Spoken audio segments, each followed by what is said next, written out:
jardin wu mairie bu Tambacounda daanaka dafa feesoon tepp supporters yi 12e Gaïndé soxe ko fu ne ngir nag daal di ñëw supporter équipe nationale bi nga xam ni moo doon jonganteeg l'Algérie am nañu defet waaye teewul ñi nga xam ni ñoo doon seetaan match bi am nañu mbégte. Penalty bi moi je réaffirme que c'est un penalty les gens vont dire que la même chose moo amoon ak Tunisie même bal bi du benn parce que contre Tunisie ba faute boobu bal bi ci partenaire u sénégalais la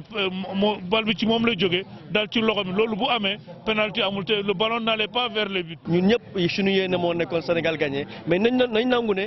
Algérie mérité na coupe bi parce que football na fi loo xam ne wax dëgg fa yàlla képp koo xam ne sportif nga footballeur nga xam nga ne Algérie mérité na coupe am bi Sénégal nag am na xale yoo xam ne ba léegi ñàkk guñ dara nañ dem defarwaat ñu ñëw de xëy na